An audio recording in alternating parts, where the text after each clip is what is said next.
G20 वज़ीर ख़ारिजा का 2 रोज़ा इजलास नई दिल्ली में हो रहा है। अमेरिका, चीन, रूस समेत दुनिया की 19 बड़ी मईशतें और यूरोपीय यूनियन के वज़ीर ख़ारिजा इस इजलास में शरीक हैं। इटली की प्राइम मिनिस्टर की तरफ से ये स्टेटमेंट आई है कि इंडिया के जो प्राइम मिनिस्टर नरेंद्र मोदी हैं वो पूरी दुनिया के मोस्ट लविंग पर्सनैलिटी हैं। पूरी दुनिया उनको प्यार कर इंडिया रशिया से सस्ते दामों पे तेल खरीद रहा है। इंडिया जैसे मुल्क ने चाइना को पीछे छोड़ कि जी वो हिंदू हैं, हालांकि मैं समझता हूँ 35 करोड़ मुसलमान वहाँ पे आबाद है। सही बात है। और वो भी पाकिस्तान को पसंद नहीं कर रहे। वो कहते हैं अच्छा किया हम यहीं पे रह गए, नहीं तो वहाँ जाके हमारा भी यार। इस जंग के दौरान ही रूस के तिजारत, सस्ते तेल और दीगर नए मुआहदे भी हुए हैं। भारत नरेंद्र मोदी के आने के बाद, इक़्तिदार में आने के बाद उन $600 उनके रिजर्व्स हैं। हमारे मांगे तांगे पैसे पड़े हुए हैं, वो जो हम इस्तेमाल नहीं कर सकते। 3,000 अरब रुपए का कर्जा बढ़ गया है पाकिस्तानियों पे। बात हम करते हैं इंडिया से मुकाबले की, लड़ाई की, जंग की। हम तो 1 घंटा जंग नहीं कर सकते।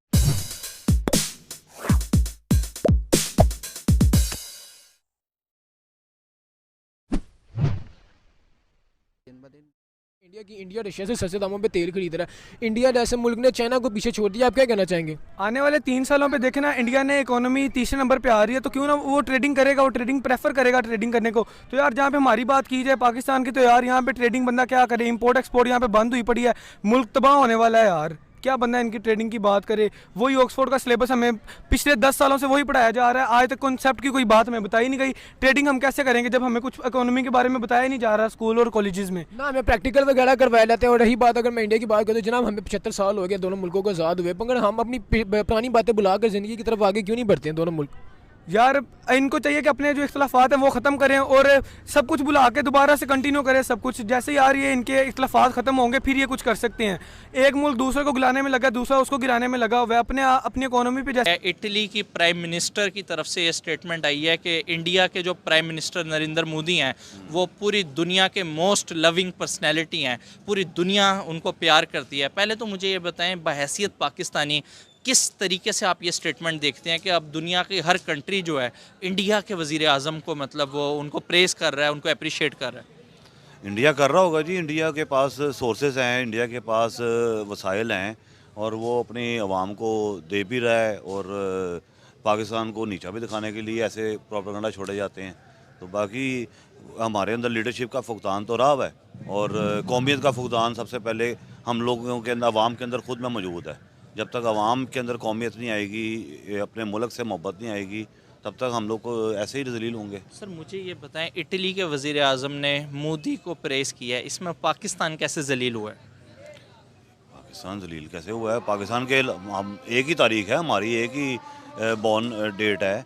पाकिस्तान भी वैसे वजूद में है। पाकिस्तान के हालात देखें। हाँ जी जी सर मैं अजान हो गई थी। मेरा आपसे क्वेश्चन ये था कि जिस तरीके से नरेंद्र मोदी को पूरी दुनिया में अप्रिशिएट किया जा रहा है, क्या बहैसियत पाकिस्तानी आपको लगता है अगर कोई काम सही कर रहा है तो हमें भी बड़ा दिल करके उसको अप्रिशिएट करना चाहिए? जी बिल्कुल करना चाहिए जी। नरेंद्र मोदी के आने के बाद, इक़्तिदार में आने के बाद उनके जो फॉरेन रिजर्व्स हैं वो चले गए हैं $600 पे। सही बात है। दूसरा दुनिया का बड़ा कंट्री आ गया वो गाड़ियाँ बनाने में। सही बात। गाड़ियाँ वो वहाँ पे बन रही हैं, एक्सपोर्ट वो कर रहे हैं। जापान को पीछे छोड़ दिया। नहीं, दूसरा है वो ईस्टर्न मुल्क। और वहाँ से बस, ट्रैक्टर, ट्रॉली वहाँ बना के दूसरे गल्फ अपना सिटीज में उनके पास इतनी उनकी एक्सपोर्ट बढ़ गई है। हम लोग फिर कहाँ पे हैं? $600 उनके रिजर्व्स हैं। हमारे मांगे तांगे पैसे पड़े हुए हैं, वो जो हम इस्तेमाल नहीं कर सकते। बात हम करते हैं इंडिया से मुकाबले की, लड़ाई की, जंग की। हम तो 1 घंटा जंग नहीं कर सकते। ये फ़ौज हमारी कर क्या रही है? ये सिर्फ आवाम को बेच रही है। पहले तो मुल्क गिरवी रखा हुआ था, अब तो इन्होंने आवाम को गिरवी रख दी है। जिस हिसाब से इन्होंने IMF के साथ डीलें करके, और आवाम को क्या फ़ायदा पहुंच रहा है इसका? कुछ भी नहीं। सर आपको बड़ी हैरानी अभी होगी क्योंकि मेरा काम है लोगों से इंटरेक्ट करने का। आज $19 जो सा ना जंप किया है। अब जो कॉमन मैन है उसको तो पता ही नहीं है कि ये डॉलर, उसको कहता मुझे क्या फ़र्क है। लेकिन फ़र्क ये है कि बैठे बैठे जिसके पास 50 लाख पड़ा हुआ था उसका 15-16 लाख रुपए कम हो गया। जिसके पास 20-25 लाख रुपए के डॉलर पड़े हुए थे उसके बैठे बैठे 14-15 लाख रुपए की उसकी अमाउंट बढ़ गई। सही बात है। ये हुआ क्या? ये तो फिर सरमायादारों का सारा गेम है ना। उसमें आवाम का क्या फ़ायदा हो रहा है? आवाम को तो कोई फ़ायदा नहीं हो रहा। आवाम को तो चाहिए बेसिक ज़रूरियात से ज़िंदगी, रोटी, दाल, चावल। हम लोग तो, हमें तो बिल्कुल इसमें घुसा दिया गया है, जाओ भाई ये कमाओ। अब वो घी का जिस तरह रेट बढ़ा है, ये भी चाय की पत्ती का रेट जो मैं हैरान हो गया हूँ कि ये 15-20 दिन के अंदर उसमें 400-450 रुपये kg का इजाफा हुआ है। और ये मज़ीद अभी कह रहे हैं कि जी उसकी हम लोगों ने अभी शिपमेंट क्लियर नहीं करवाई, पोर्ट पे उसके कंटेनर खड़े हुए हैं, तो ये और 10-15 दिन तक मज़ीद महंगी हो जानी है, तो क्या करेंगे? सर मुझे बड़ी मतलब खुशी हुई आपने जिस तरीके से अपने रिव्यूज़ वगैरह दिए। मेरा पब्लिक इंटरेक्शन होती रहती है क्योंकि काम इस तरह का है, हर तरह के बंदे से मैं मिलता हूँ। अभी कुछ दिन पहले एक बंदे का मैं इंटरव्यू कर रहा था तो वो ये कहता सिर्फ 30 मिनट के लिए वाघा बॉर्डर खोल देना तो पाकिस्तान इंडिया को सबक सिखा देगा। अब आप मुझे ये बताएं, हम अभी भी इन चीज़ों से बाहर नहीं निकल पा रहे, आज भी हमने ये सोच रखी हुई है। जो इस टाइम हम लोगों की हालत है ना, हम 30 मिनट के लिए बात कर रहे हैं, हम 1 मिनट के लिए उनसे जंग अफोर्ड ही नहीं कर सकते, क्योंकि हमारे पास ना रिजर्व्स हैं, ना हमारे पास ऑयल कैपेसिटी है स्टोरेज की। आपके पास है क्या जो आपने उनके साथ जंग लड़नी है? एक एटम हम के सिर पे हम बैठे हुए हैं, वो भी पता नहीं उसका किससे डील हो चुकी है, हमें तो ये भी नहीं पता। आवाम को तो बेखबर है इस चीज़ से। हमारे पास अब दुनिया में जो हम डिफ़ॉल्ट के करीब कह रहे हैं पहुंच गए हुए हैं, हमारे तो मिनिस्टर ने कह दिया हम डिफ़ॉल्ट हो गए हुए हैं। सही बात है। हम जो पाकिस्तानी बाहर बैठे हुए हैं उनसे बात करते हैं, वो कहते हैं जी आपको तो पता ही नहीं है, आप तो मासूम हैं, हमें तो यहाँ बैठे हुए पता है पाकिस्तान डिफ़ॉल्ट कर चुका हुआ है।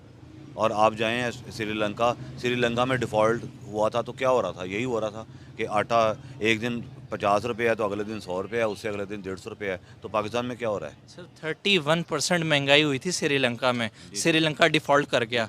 हमारे 42 से भी बढ़ गया। 42 से भी बढ़ गए। हाँ, तो अभी तक डिफ़ॉल्ट नहीं हुआ। तो हम क्या डिफ़ॉल्ट नहीं हुए? हम डिफ़ॉल्ट हो चुके हुए हैं। सिर्फ हमारे पास एक अल्लाह ताला के इनामात जो जिस पे हम बैठे हुए हैं कि उनके पास सिर्फ चावल था, श्रीलंका के पास, पाकिस्तान के पास ज़री जनास बहुत सारी हैं जिससे हम लोग खा पी रहे हैं। नहीं तो अगर हम आज भी एक ज़रूरी मुल्क होने के बावजूद हम फिर भी चीज़ों को इंपोर्ट कर रहे हैं। आपको हैरानी होगी, गंदम हम इंपोर्ट करते हैं और हम वैसे बड़ा वो करते हैं कि हम बनाते हैं। देखिए जी, हम तो एज पता है क्या, पता नहीं क्या, आज से 20-25 साल पहले जब मैं आपकी एज में था तो उस टाइम हम सुनते थे कि इंडिया में ना लोकल गाड़ी यूज़ करते हैं और पाकिस्तान बड़ा प्राउड महसूस करता था हमारे पास तो इम्पोर्टेड गाड़ियाँ हैं जी, हमारे पास ये ऐसी गाड़ी आती है, इंडिया में तो है ही नहीं।